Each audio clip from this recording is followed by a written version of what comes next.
Essa reunião clínica da disciplina de nefrologia é realizada aqui no Hospital do Rim, na Fundação Oswaldo Ramos. Essa reunião é uma reunião semanal, então, são discutidos vários temas. O tema, a maior parte das vezes, o tema é relacionado ao transplante ou à nefrologia. Por muito tempo nós ficamos discutindo a doença infecciosa, e o Celso Granato sempre contribui muito com essa situação, pelo conhecimento que ele tem. Ela é a pessoa que sempre esclarece as nossas questões aqui, ou pelo menos vai nos confortando. E hoje nós chamamos o João Seda, que é professor adjunto da disciplina de cirurgia pediátrica da Unifesp. É um prazer tê-lo aqui, João. Ele é graduado em medicina, fez residência em cirurgia geral e cirurgia pediátrica aqui na Unifesp. Então ele fez a graduação, a residência em cirurgia geral e em cirurgia pediátrica aqui na Unifesp. Depois ele foi fellow na Universidade de Pittsburgh por um ano. Fez doutorado em livre docência na disciplina de gastroenterologia da USP, e ele é uma pessoa bastante batalhadora, que hoje ele trabalha com transplante hepático no Samaritano, no Hospital C. Camargo e no Sírio-Libanês. É um prazer tê-lo aqui, João. Ele é muito amigo do Wilson, que é que lidera a equipe cirúrgica aqui do Hospital do Rim por muitos anos. Muito obrigado, João, pela sua presença aí. E obrigado mesmo, muito honrado pela sua presença aí, pela amizade que nós conquistamos nesse tempo aí. Muito obrigado, Dona Medina. Eu até gostaria que tivesse sido um ano só, mas eu fiquei 5 anos sofrendo nos Estados Unidos. Aqui saiu errado. Não, eu sei disso. Eu até gostaria que tivesse sido só um ano de frio, mas foi muito mais do que isso. Para mim, eu estou muito feliz estou até um pouco nervoso. Normalmente eu não fico nervoso quando dá aula, mas eu estou até nervoso para começar essa apresentação. Eu vou falar sobre transplante hepático em crianças, que é o que eu faço, o que eu gosto, cuidar desses pacientes, né? São pacientes extremamente difíceis de lidar, como eu vou mostrar para vocês. Então, vou falar um pouquinho da história, algumas curiosidades que talvez vocês não conheçam, que são bem legais. As particularidades das crianças, como eu falei para vocês, já falei antes de começar a aula aqui, mas 80% das mortes na população pediátrica, elas acontecem antes de 2 anos de vida nessa população. Então, você precisa transplantar as crianças bem cedo, né? Quais são as opções de enxerto? A experiência que a gente tem ao longo dos anos, que eu vou mostrar para vocês. É meio que impossível não falar um pouquinho do doador vivo, entendeu? Do que a gente faz e como é que está o status disso aí, mesmo porque a maior parte da nossa casuística ela foi criada em cima disso. E o que eu quero mostrar aqui são todas as melhorias técnicas que a gente fez ao longo dos anos para conseguir melhorar, reduzir o número de complicações e melhorar a sobrevida desses pacientes. E eu vou concluir rapidamente e mostrar alguns casos para vocês. Então, em relação à história, eu não vou falar tudo isso agora, mas o primeiro transplante foi feito por Stars nos Estados Unidos. Para quem não conhece, essa nota operatória do primeiro transplante foi feita em 1963. Stars ele fez o transplante, o doador estava na sala do lado, era uma criança que tinha um tumor do sistema nervoso central. Quem me forneceu essa descrição foi Wallace Marshall, cirurgião lá de Pittsburgh. E se vocês verem assim, em vermelho, vocês não vão conseguir ver, mas basicamente é o seguinte: depois de inúmeras horas de cirurgia, ele está mostrando ali naquelas linhas ali, eles deram milhares de pontos para controlar a hemostasia, as taxas de fibrinogênio da criança estavam extremamente baixas. Enfim, a criança entrou numa coagulopatia grave, era uma criança com atresia operada e faleceu no final do procedimento cirúrgico. Tá? Nos próximos anos ele demorou mais alguns pacientes, 7 pacientes, para conseguir o primeiro sucesso em 1967. Então ele é resiliente, o Stars foi, né? Para quem chegou a conhecê-lo, ele é uma pessoa impressionante, né?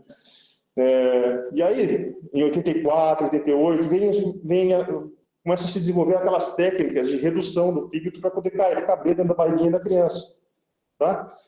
Obviamente, em 89, o Stars também desenvolveu a droga, o tacrolimus, junto com a Fujisawa na época, né? Acho que esse é o nome da companhia. e que, obviamente, melhorou o controle de rejeição, etc., nessa população. Tá? O primeiro transplante intervivos, estou falando isso porque é importante no transplante pediátrico, mas o primeiro transplante intervivos foi feito pelo Silvano Raia. Essa foto foi cedida por ele. Ele publicou isso, foi uma carta para o editor no Lancet, em 1989. Ele descreve 2 casos, onde ele mostra que é seguro fazer a cirurgia para o doador. E foram 2 casos. O primeiro caso, a criança faleceu de sepsis no 6º pós-operatório, e o segundo caso era uma criança com atresia de veias biliares também. E o segundo caso era uma criança que tinha uma doença de Caroli, que também não teve sucesso. Logo no ano seguinte, o Strong, na Austrália, publica o primeiro caso, que a gente tem uma sobrevida de longo prazo. Em 2016, se tem a foto no transplantation do receptor. Ele fez o transplante, ele era bebezinho. Vocês podem ver, está no colo da mãe, a mãe foi doadora. Então, acho que fecha a parte das curiosidades históricas do transplante pediátrico. Tem muito mais coisa, mas como eu tenho pouco tempo. Então, como eu já falei, a principal causa, a principal indicação de transplante na população pediátrica é a atresia de veias biliares. Então, na nossa casuística aqui de 1.100 casos até 2020, por exemplo, a gente tinha 60% de pacientes com atresia de veias biliares. Tá? Esse trabalho da doutora Renata Pugliese, que trabalha com a gente, ele é um trabalho muito importante, porque ele é um trabalho que foi feito em mais de 500 crianças em espera para a lista de transplante. Ele foi, inclusive, um motivo de tutorial no Hepatology, quando ele foi publicado. Mas vocês veem que uma criança que tem, isso aí é mortalidade de 90 dias. Você viu a criança e você estudou ela depois de 90 dias. A gente tem, para pacientes que têm ascite, que chegam com ascite, para uma criança com ascite, ele tem uma mortalidade de 40% na lista de espera em 90 dias. Completamente diferente do quadro que acontece no adulto, onde você tem paciente que, por exemplo, um alcoólatra que chega com ascite, o sujeito para de beber, você consegue estabilizar a doença hepática, você tem essa mortalidade, se não for transplantado, ela chega a 50% em 2 anos no adulto. Mas aqui tem 40% em 90 dias. Daí a agilidade que você tem que ter para fazer o transplante dessa criança. Se essa criança tiver hiponatremia, sódio abaixo de 130 mEq por litro, você tem uma mortalidade em lista de 90 dias de 60%. Vocês veem como a gente tem que ser rápido. Então, o PELD foi introduzido nos Estados Unidos em 2002, graças aos trabalhos da Sue McDermott, uma hepatologista da UCLA. No Brasil foi introduzido em 2006, em agosto de 2006. E aqui teve uma pequena mudança, a gente calcula aqueles dados ali, você calcula um valor da gravidade, o risco de mortalidade em lista dessa criança. No Brasil, a gente multiplica isso por 3, então, em todas as listas de espera para transplante de fígado, sempre vão ter as crianças na frente. Isso a gente publicou sobre isso em 2012 no Liver Transplantation, também ganhou um editorial por causa dessas características aí. Então, pacientes extremamente graves, pacientes que você tem que ser rápido para poder oferecer o tratamento para eles. Não tem muita janela de opção. Quais são as opções de enxerto? Como o Dr. Medina tinha perguntado, a gente pode usar um enxerto inteiro, certo? A gente pode simplesmente... Então, o enxerto ele pode ser de doador vivo ou doador com morte cefálica, certo?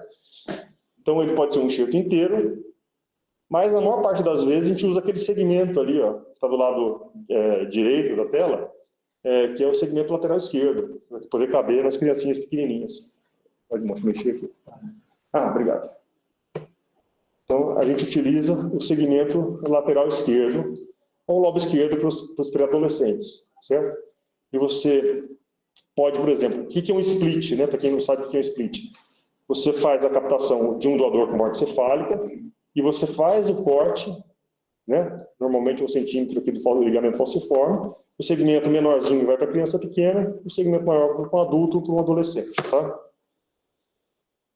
Então, essas são as opções. E, muitas vezes, como as crianças são muito pequenas, a gente tem que pegar esse segmento aqui e hiperreduzir. A gente corta um pedacinho aqui, corta um pedacinho aqui, e a gente tem feito outra técnica que eu vou mostrar para vocês, para reduzir o diâmetro anterior-posterior.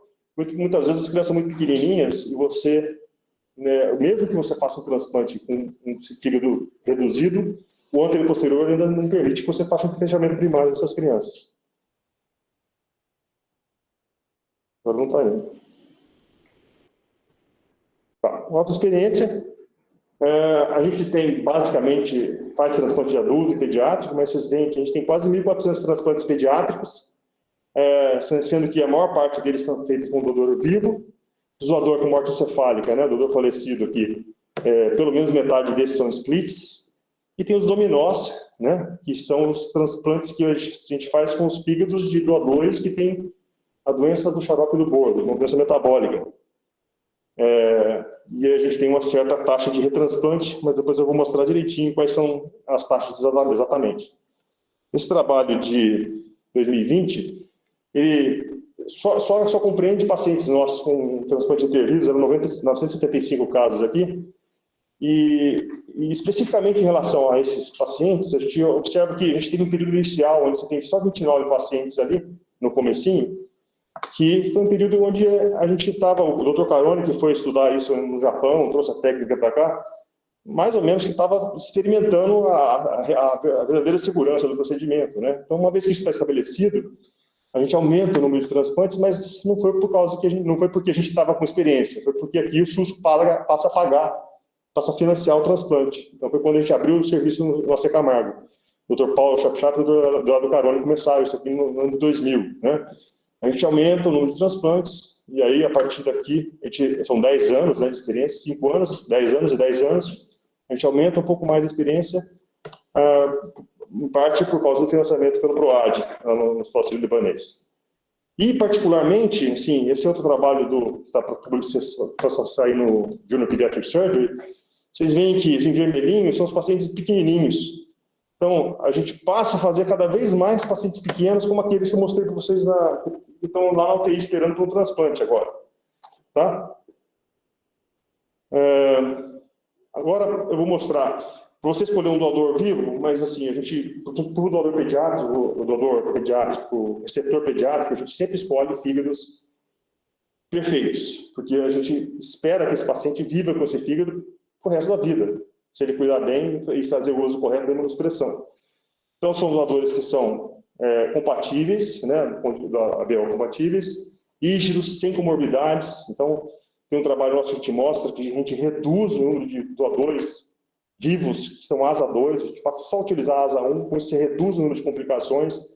Doadores magros, com exames normais, tem que ter uma baita de uma avaliação psicológica, importantíssimo isso, para você excluir que não tenha conflito de interesse, que não tenha nenhum tipo de remuneração. Vocês sabem disso porque vocês fazem transplante renal intervivos também.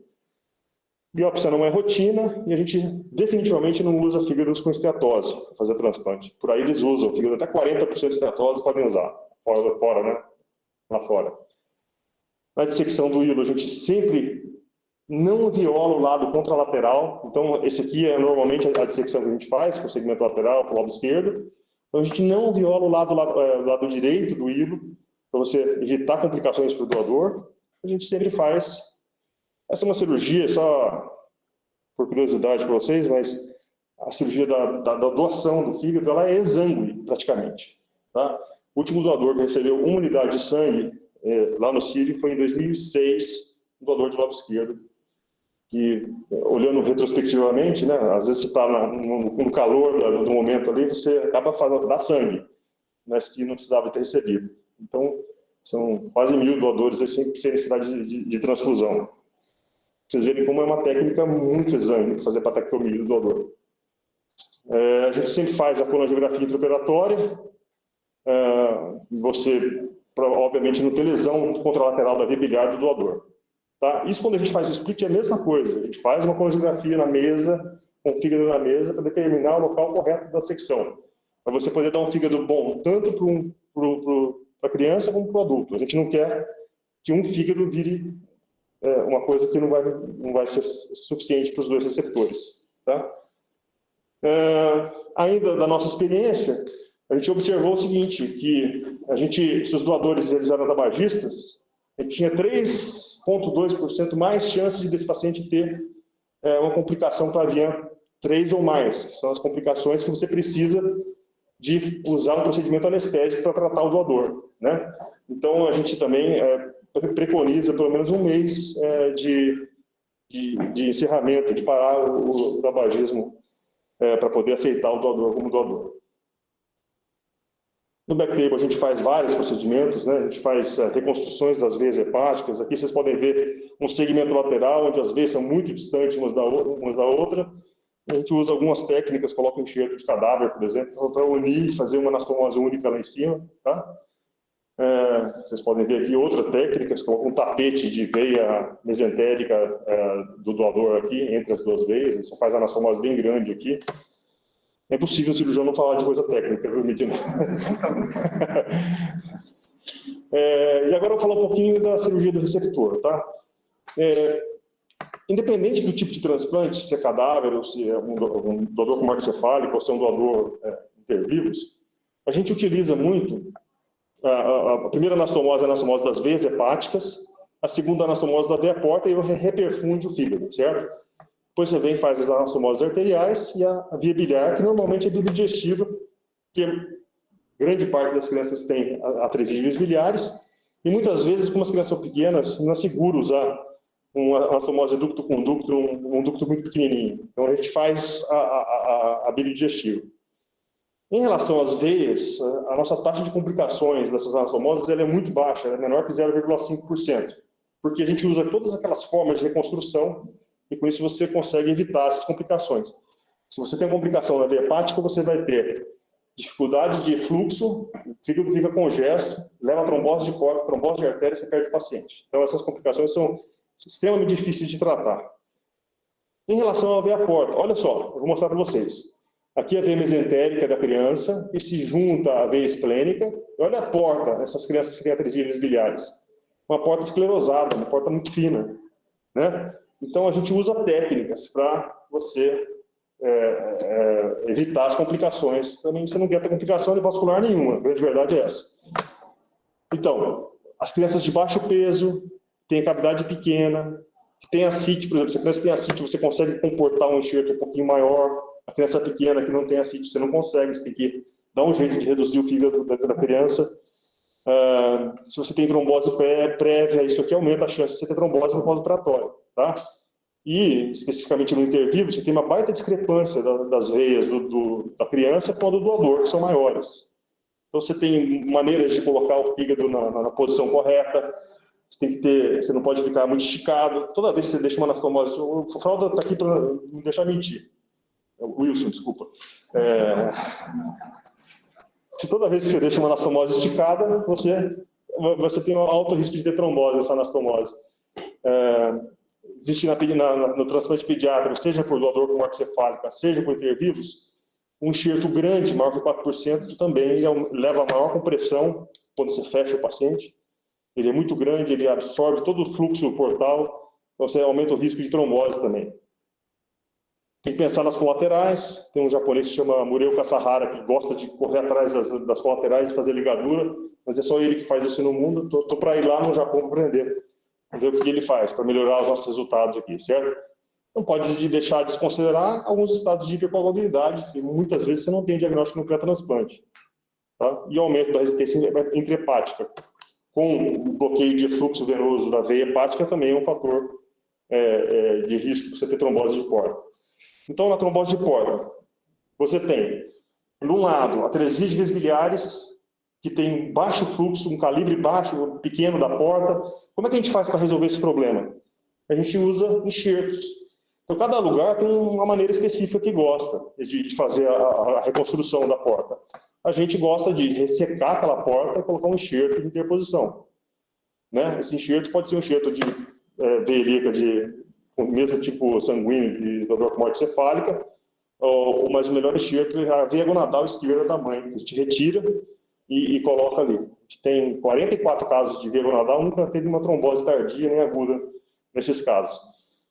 E tem outras maneiras de reconstruir também, que não vem ao caso, não vou tomar o tempo de vocês aqui agora.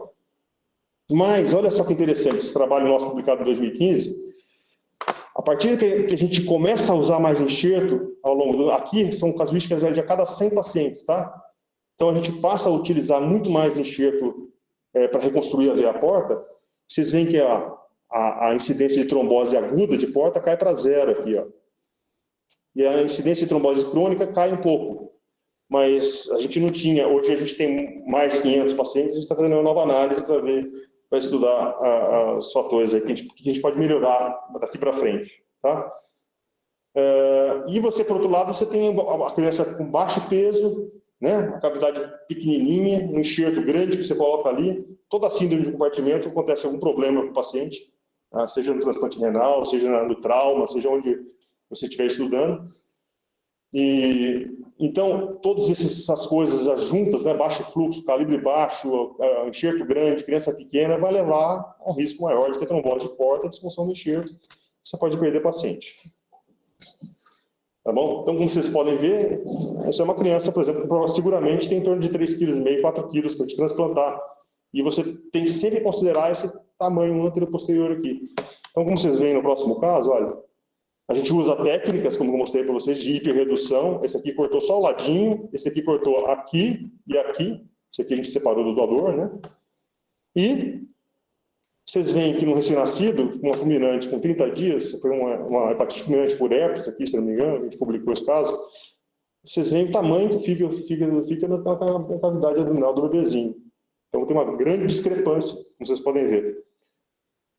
Então, a gente não quer que aconteça isso, né? Quando acontece isso, a gente tem que fechar com o famoso famigerado Bogotá, a criança. Aqui tem uma tela de ProCid aqui embaixo, mas é uma criança extremamente grave, está na UTI, está em hemodiálise, está no prisma, né? E a gente, com o tempo, com calma, né? E se você não tiver complicações relacionadas ao transplante, ao fígado, ao enxerto, todo paciente praticamente sai. Raramente você vai perder um paciente se o seu fígado estiver feliz. Então, esse paciente você tem que dar tempo, em 3 semanas a gente consegue fechar a cavidade abdominal dele. Hoje em dia, a gente usa... Deixa eu... Como é que eu abaixo o volume aqui? Bom, a gente usa uma técnica que a gente tira toda a parte anterior do fígado também. A gente hiperreduz ainda mais, para reduzir o calibre anterior-posterior para poder caber na criancinha. Então, não sei como que abaixa o volume aqui, desculpa, peço desculpas. Mas vocês veem que essa criança, que era um bebezinho de 3,5 kg, a gente conseguiu fechar primariamente. Você evita todas aquelas complicações lá, tempo de internação, tempo de UTI, você reduz tudo isso aí. Então, a gente tirou quase 100 gramas, reduzindo e tirando a parte anterior do fígado. Isso ninguém faz. O único que faz transplante com um segmento hepático, né? Vocês lembram da segmentação do Quino? Só com o segmento 2 é o Mureo Kasahara, no Japão. Mas eu acho que é um procedimento que mexe no hilo hepático, mexe nos vasos, eu acredito que possa aumentar o seu número de complicações vasculares. Agora vamos para o mais importante no transplante pediátrico, talvez no renal também seja assim. Se você tem complicação arterial, você está num problemaço. Ou é retransplante ou você perde o paciente. Então, a gente sempre faz, desde o início dos nossos procedimentos, hoje em dia, até para os pacientes, quando a gente faz split, por exemplo, a gente usa a microcirurgia. Temos 3 microcirurgiões que trabalham com a gente, que vão lá, descansados, fazem a anastomose arterial. Então, o Teng, a Mônica, que é uma cirurgiã plástica excelente, a Lúcia Camargo e a Fernanda. E tem vários parâmetros técnicos, mas o que é importante é esse aqui, ó. Esse trabalho, para mim, foi o mais importante da nossa casuística. A gente tinha 400 interviews no momento, foi um trabalho publicado em 2012, e a gente mostrou o seguinte: se o paciente tem uma trombose de artéria, isso aqui na análise multivariada, ele tem 5 vezes mais chance de morrer. Então, a gente precisava de fazer alguma coisa para evitar de ter essa complicação, tá? E outra coisa que dentro da multivariada saiu foi o paciente pequenininho, mas aí não tinha como se intervir. Acho que reduzir complicações vasculares, né, as complicações precoces, e ter mais experiência com o tempo, acho que talvez pudesse ajudar esses pacientes, como eu vou mostrar para vocês. Então, esse é outro trabalho do Transplantation, que a gente publicou em 2016, aqueles primeiros 400 casos, certo? Aí a gente passa a utilizar a anastomose arterial dupla. Em pelo menos 40% das vezes, num doador vivo, por exemplo, você consegue, você tem 2 ou 3 artérias que entram no segmento lateral esquerdo. A gente passa a fazer mais anastomose, ou seja, uma anastomose vai ser o seguro de vida da outra, né? Então, com esse procedimento, a gente conseguiu reduzir, aqui são 700 pacientes, mas a gente conseguiu reduzir a incidência de complicações, aumentando o número de anastomoses. E no começo, eles faziam 2 anastomoses, a gente tinha uma coisa baixa, uma incidência de trombose baixa. Mas aí veio um cara, um japonês, que escreveu um trabalho e falava o seguinte: se você tem 2 artérias, você faz uma, e você tem um refluxo pulsátil pela outra, você não precisa fazer a outra. E todo mundo parou de fazer isso. Até a gente retomar isso em 2013, mais ou menos, e ser mais agressivo para fazer essas 2 anastomoses, para você proteger a criança, dar mais chance dela sobreviver, vamos falar assim. Bom, então eu vou voltar naquele trabalho que mostrei para vocês dos períodos lá, e eu vou comparar esse período com esse período aqui, e vou mostrar todas as mudanças técnicas que a gente fez ao longo da nossa existência, né? Então, o período 3 são os últimos 10 anos, né, de 2010 a 2019. Vocês veem, por exemplo, hiperredução, a gente não usava praticamente, a gente passa a usar, tá? Hiperredução. Mais enxerto de veia porta, tudo significativo, ó. Usava 9% na primeira década lá, a gente passa para 34%. A anastomose arterial dupla, é praticamente significante aqui, a gente passa de 22% para 26%. Fechamento da cavidade abdominal com tela, ou seja, se evitar aquela síndrome de compartimento. Então, tem vários detalhes técnicos que você tem que pensar nessas horas, né? Então, olha, o fechamento com tela vai de... a gente não fazia praticamente, a gente passa a fazer em 7% das vezes, especialmente para aquelas crianças pequenininhas, tá? E olha só que coisa interessante.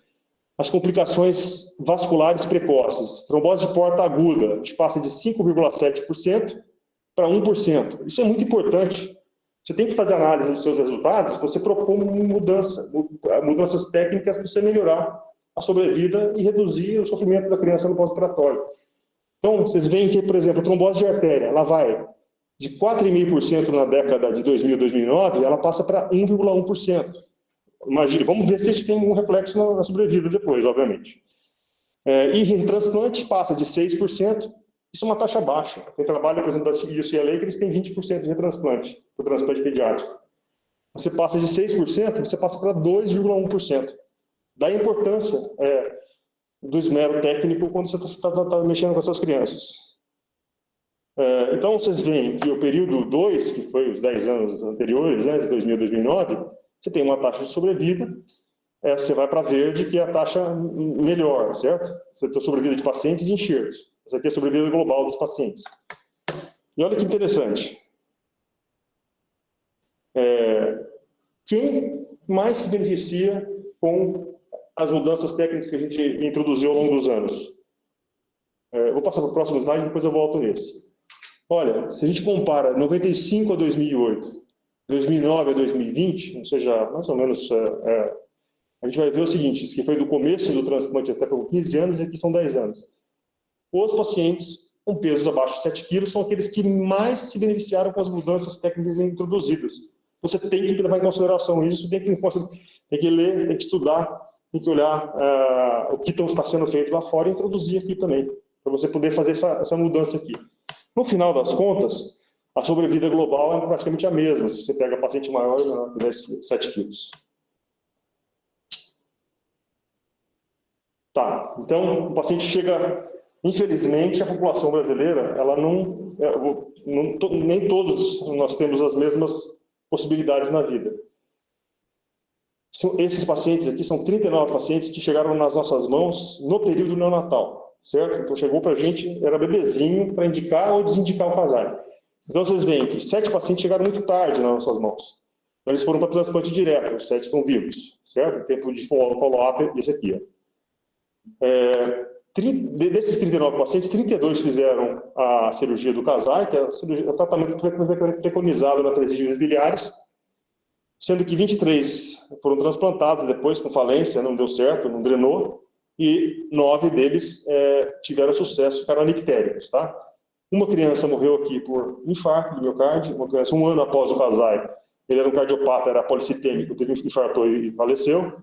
E essa criança teve uma hipertensão pulmonar no pós-operatório, foi o único paciente que recebeu um split aqui e faleceu também, era filho de um médico. Então vocês veem que quando você pega um paciente com atresia de vias biliares e você consegue dar todas as possibilidades de tratamento para essa criança, vocês veem que a taxa de sucesso desse paciente é em torno de 94%. E só porque eu não cheguei a comentar com vocês, mas prestem bem atenção nessa taxa de sobrevida aqui. A sobrevida de 1 ano do paciente pós-transplante, 1 ano, 12 meses deve dar aqui mais ou menos, ela é 95%. Tá? E a gente espera que todos os pacientes... Isso era uma doença que matava todo mundo na época que eu era aluno, por exemplo. Não tinha tantos centros, que não era difundido o tratamento para esses pacientes. Tá bom?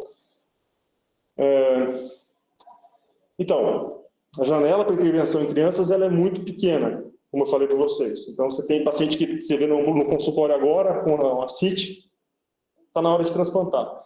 Qual é o melhor momento de transplantar um paciente? O melhor momento de transplantar um paciente que você está acompanhando e tem acompanhamento médico desde o começo, é quando a criança para de ganhar peso na curva de crescimento e desenvolvimento. Certo? Você não precisa esperar a criança ter HDA, você não precisa esperar a criança ficar com encefalopatia, você não precisa esperar a criança ter complicações da doença hepática, desnutrição grave, etc., para você indicar o transplante.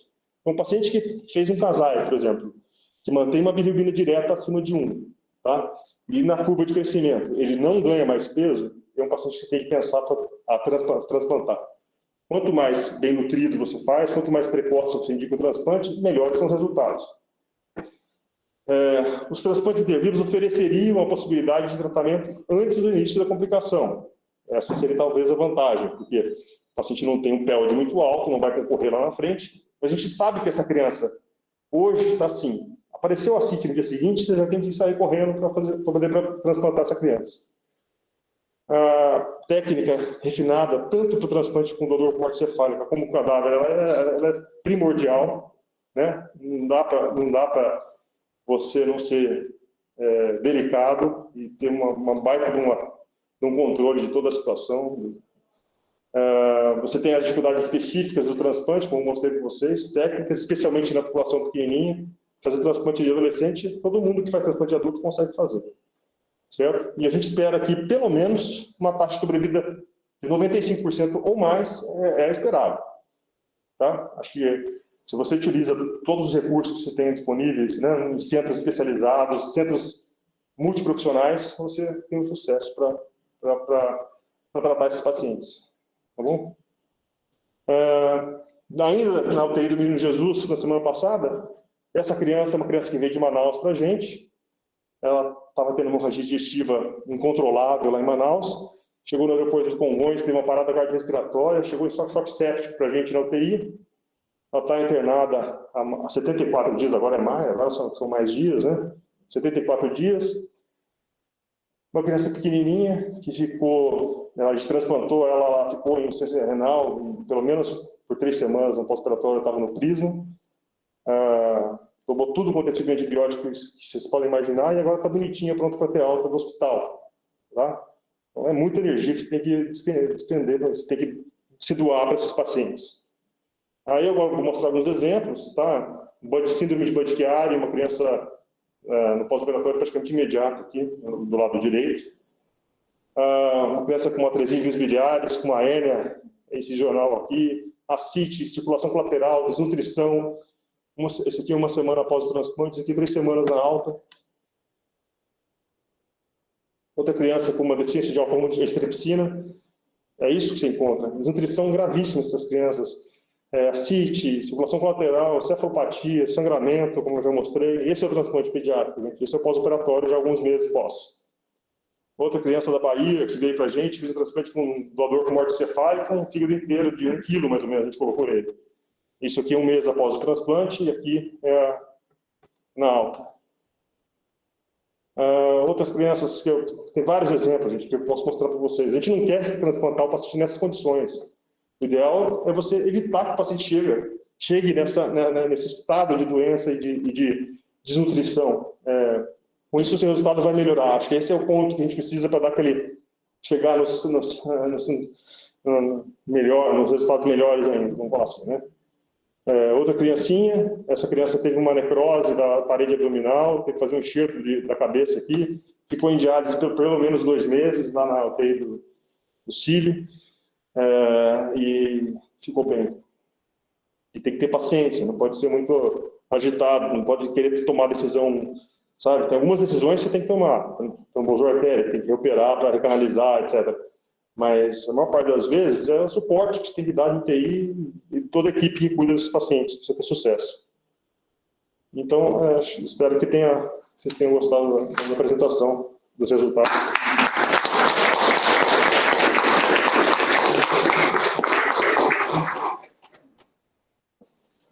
João, É só um pouquinho.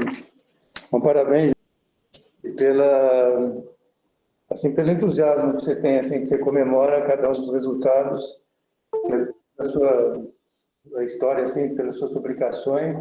Então, quando você falou, quando você era residente, quando você era aluno, não existia essa possibilidade de fazer uma criança. Então, isso foi uma inovação radical, né? Mudou totalmente a evolução das crianças. E aí você tem, na história que você está construindo, você tem uma série de inovações incrementais que você vai fazendo no procedimento, o que é, assim, muito interessante, assim, que você tem uma atividade assistencial muito grande, você comemora cada um dos seus resultados, você analisa seus resultados e se apresenta as inovações que você vai conquistando, assim, em cirurgia, como você está fazendo, e vai para o Japão agora, ver um caso, um cirurgião que tem uma habilidade, ou tem um conceito um pouco diferente, uma inovação incremental que você vai aprender a trazer para cá. Então, parabéns, assim, pelo seu desassossego, assim, pela forma como você lida com a sua história e como você comemora, assim, os seus resultados, que impressiona muito, assim, ver uma criança daquele jeito, depois de 3 semanas, uma criança saindo do hospital com um shape normal, assim. Parabéns, mesmo, parabéns, assim, fiquei orgulhoso, assim, da sua apresentação aí, parabéns. Wilson. Então, parabéns aí pelo resultado, sabe que tecnicamente é uma coisa bem difícil de fazer. A pergunta é justamente assim, da equipe de vocês, quantos cirurgiões realmente são responsáveis por fazer a cirurgia? Porque a gente sabe, quando começa a crescer demais, tem uma coisa meio heterogênea, né? Isso implica nos resultados. Quantos são os cirurgiões responsáveis pelo procedimento? Que faz mesmo? A nossa equipe hoje em dia tem 3 fellows e tem 2 cirurgiões que são... Tem o Paulo Chap também ainda, ele ensinou para a gente cirurgia, né? Então, mas é que ele tem outras atribuições hoje em dia que não permite que ele esteja lá com a gente no dia a dia, para reoperar, né? Então, contando com ele, somos 3 cirurgiões sênior, né? Velhos, assim. Então, são 2.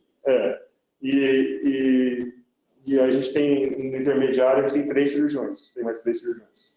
E todo transplante entra... Todo mundo. A microcirurgia tem todo transplante. A gente só não utiliza microcirurgia quando é um fígado com doador com morte cefálica, né? Um pré-adolescente, por exemplo, quando você tem os vasos maiores, né? Uma artéria, por exemplo, de um doador com morte cefálica, ela é do tamanho, na verdade, ela é maior do que uma veia porta de um bebezinho desse aí que eu mostrei para vocês. Um vaso de 1 milímetro, né? A artéria tem 1 milímetro. Para dar ponta do... Por isso que é difícil de você replicar os resultados e tem que estar muito bem treinada a equipe para fazer isso. A Érica e a Marina, as duas têm comentário ou pergunta. Érica. Oi, João, bom dia. Parabéns aí pela trajetória, né? Realmente bastante brilhante, né? Eu tenho 2 perguntas. Existem avanços para cirurgias pré-natal, intraútero, para tentar fazer uma ponte até o transplante? E a segunda pergunta é se tem estudos que avaliam a parte cognitiva, o aprendizado dessas crianças que chegam para você tardiamente, com doença hepática avançada. Essas crianças depois elas têm uma evolução boa em termos de cognição? Tem algum estudo nesse sentido? Existem estudos, eu não sou o grande especialista nesse follow-up a longo prazo, mas definitivamente para esses pacientes que sofreram muito impacto da desnutrição nesse período da infância, né? Eles têm uma dificuldade, vários outros autores, que não eu, já mostraram esses achados, né? Tem mais dificuldade escolar, etc. A primeira pergunta, não tem nada intraútero que você possa fazer para evitar o desenvolvimento da atresia no pós-operatório, no pós-natal. Marina, depois um comentário do Celso Granato também. Bom dia, doutor João, excelente apresentação, muito elucidativa. Eu tenho duas perguntas também.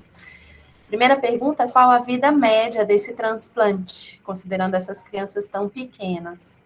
E a segunda pergunta é em termos do acesso. Hoje em dia, qual que é a jornada desse paciente até chegar ao tratamento e que pontos de melhorias o senhor conseguiria imaginar para melhorar esse acesso, se é que precisa de melhoria? Em relação ao acesso, eu acho que a situação dos pacientes que dependem do SUS, ela tem piorado a cada dia, sabe? Talvez a pergunta seja assim, tem a demanda de transplantes nessas situações que você mostrou. No Brasil tem capacidade de atender todas essas crianças e fazer transplante de todas as crianças, ou quantos centros mais precisava ter? Você encaminhar todos para você aqui, você consegue fazer todos? Então, isso é muito delicado, né? Porque é extremamente complexo, tecnicamente, o procedimento. Isso. Então, você tem que ter responsabilidade. A gente, na Pro, a gente, teoricamente, treina outros centros para poder fazer transplante pediátrico, tá?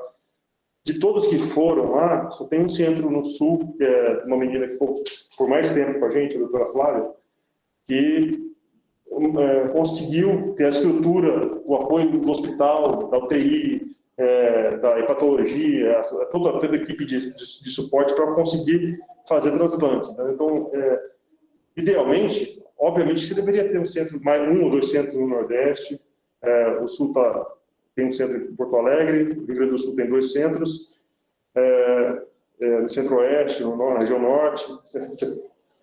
Deveria ter. A gente precisa... se você levar em consideração a incidência da atresia biliares, e vamos considerar aquelas 50% das indicações, a gente deveria fazer em torno de 350 transplantes pediátricos por ano no Brasil. E a gente faz por volta de 200. Então, nem todo mundo tem acesso. Então, é verdade, não é verdade. Até o percentual superior àquele que eu imaginava. Assim, você consegue fazer metade da necessidade. Isso. Celso, depois o Lúcio, depois o Hélio. Olha, eu só queria cumprimentar o João, porque foi além da apresentação muito boa, muito clara, né? Eu acho que essa possibilidade dele, na experiência de vida dele, né? Apesar dele se julgar velho, ele é muito jovem, né, Medina? Dar todas essas contribuições, essas melhorias, isso é uma coisa fantástica, né? Isso é uma história de vida mesmo. Então, eu só posso cumprimentar o João e que ele continue com todo esse entusiasmo para poder ajudar muito mais crianças na vida dele. Parabéns. Obrigado, senhor. Só lembrando, o João tem uma formação muito consistente. Foi graduado aqui na Escola Pós-Medicina em 1994, fez residência em cirurgia geral e cirurgia pediátrica aqui. Depois ficou 6 anos, de 2006 a 2011, no maior centro de transplante hepático que tem nos Estados Unidos, que é na Universidade de Pittsburgh. Então, isso é uma conquista de longo prazo e bastante consolidada. O Lúcio. Mais uma vez, parabéns pela apresentação e pela carreira, João. Na sua introdução, você destacou a introdução do tacrolimus como uma grande inovação no transplante, né? Mas pela sua apresentação, parece que pelo menos na sua área, essa coisa da anastomose dupla da artéria também é uma grande inovação, né? Pela análise do gráfico ali, você vê claramente que tem um ponto de inflexão de complicações, né? Você poderia contar assim, como que vocês chegaram à conclusão de que essa era a saída, e se outros centros fora daqui do país incorporaram essa inovação que vocês propuseram e publicaram? A primeira coisa foi a detecção de qual era o problema. O que está fazendo a gente perder os nossos pacientes? A sobrevida, quando eu cheguei no grupo, era em torno de 92%, né? E aí os trabalhos que a gente fez, em conjunto, toda a equipe toda, né? elas mostraram o seguinte, aqueles fatores, olha, você tem que atacar isso aqui. Como que a gente pode atacar? A gente propôs isso, entendeu? A gente propôs, obviamente que com o tempo, você tem a melhora técnica, você tem a melhora do cuidado, você tem a melhora da anestesia, não dá para falar que foi só isso, entendeu? Mas isso é uma coisa que a gente consegue medir e reportar, né? Então, eu sei que outros grupos, eu sei que o Dr. Carneiro, no HC, passou a fazer esse tipo de abordagem para os pacientes que recebiam lobos esquerdos, por exemplo, entendeu? E lobo direito, fazendo 2 anastomoses depois que, inclusive, essa foi a minha tese da docência, entendeu? Mas acho que é difícil, assim, acho que o que é importante, acho que nesse campo, eu vou ser sincero para você, é importante você ter a cabeça aberta de tentar aprender e ver o que serve para a sua experiência, entendeu? Não adianta chegar lá, por exemplo, quando eu mostrei esses dados no ILTS da Coreia, se não me engano, eu mostrei esses dados da artéria dupla, teve uns caras de um país que fizeram até graça, sabe? Tipo assim, mas tudo bem, se eles acham que não é bom para eles, tudo bem, se ele está satisfeito com o resultado dele, o importante é você tá de olho no que você pode fazer para fazer melhoria para o seu serviço. Né? Isso eu falo em relação a tudo, não sei quais são as taxas de complicações do transplante renal, o que eu posso fazer para melhorar. Eu só consigo tomar uma decisão do próximo passo quando eu sei qual é o problema que está me pegando. Eu vou só retomar a pergunta da Marina, que você acabou não tendo tempo de responder, que era a minha pergunta também. Você está fazendo um procedimento cirúrgico altamente complexo numa criança muito jovem, muito pequena.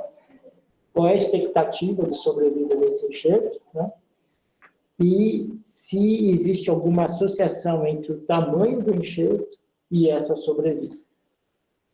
No final das contas, Marina, o enxerto se molda na cavidade da criança com o tempo, certo?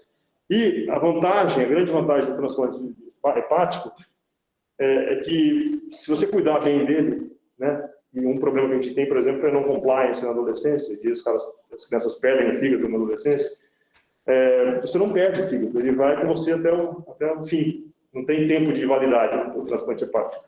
Né? Inclusive, cada vez mais, quanto mais distante você está do transplante,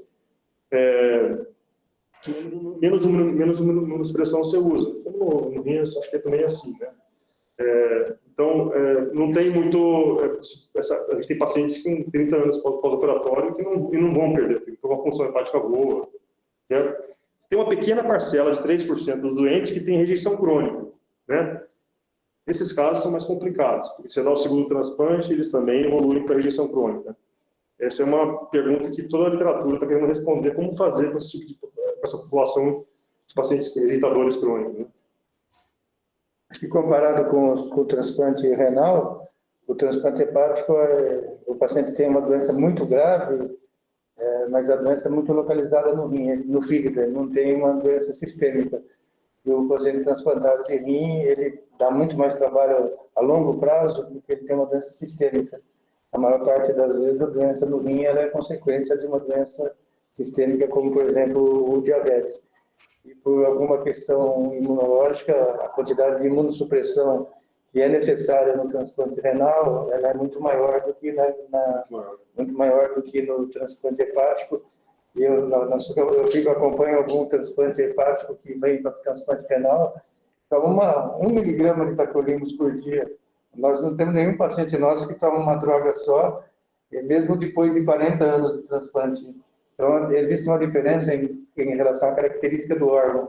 Se comparar o fígado, o coração, o pâncreas e o rim, o fígado é aquele que precisa de menos imunossupressão a longo prazo. E até para o paciente transplantado de rim, uma das consequências principais que limitam a expectativa de vida dele é o efeito colateral da imunossupressão, tanto no cardiovascular como na infecção oportunista ou uma doença oncológica, que é muito diferente do fígado. Eu até imagino que o transplante de fígado, pela quantidade de imunossupressão que tem, a incidência de doença linfoproliferativa depois deve ser muito menor do que do paciente transplantado de linfo. A gente tem uma incidência na população pediátrica, né? O problema das crianças é que eles são EBV negativo e eles convertem. Então, eles têm maior risco de ter as doenças linfoproliferativas.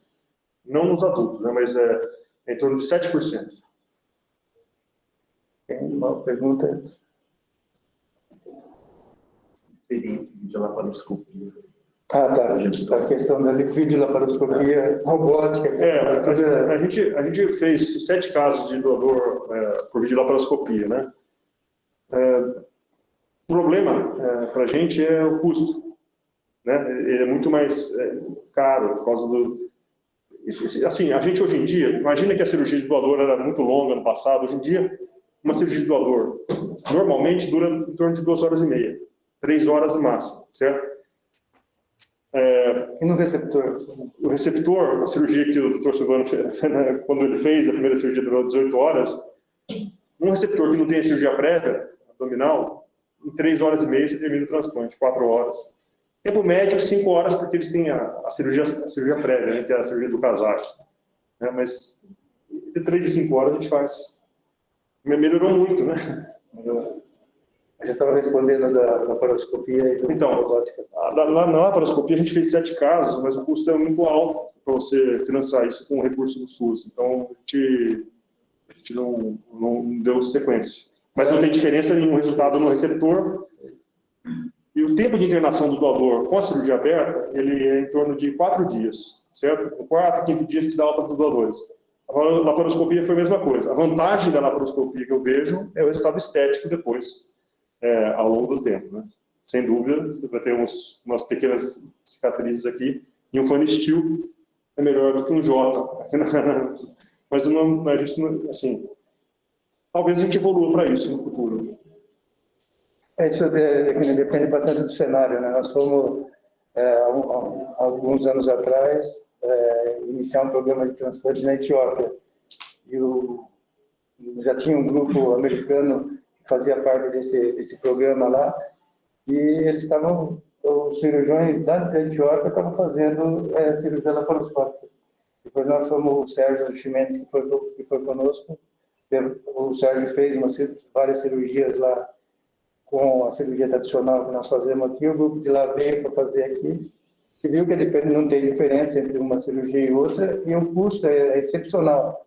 Não dava para você começar um programa de transplante na Etiópia fazendo o laparoscópio, que tem um custo que equivale a 3 ou 4 transplantes. Então, o cenário faz muita diferença, e não tem uma diferença significante na sobrevida que justifique, exceto a questão da incisão, e também o tempo de aprendizado, de incorporação dessa metodologia é bastante complexo, né? Então, eu queria só, antes de agradecer o João e passar a palavra para ele de novo, para apresentar para a reunião da próxima semana. João, agora é outro assunto, que é bastante diverso. É o Carlos Fortaleza, ele é professor associado e livre-docente da disciplina de moléstias infecciosas da Unesp, trabalha com epidemiologia. Ele vai falar sobre prevenção e controle de pandemias. Ele tem um centro de vigilância epidemiológica em Botucatu, que localiza o início de algum tipo de pandemia, faz a vigilância, aparecimento de pandemia.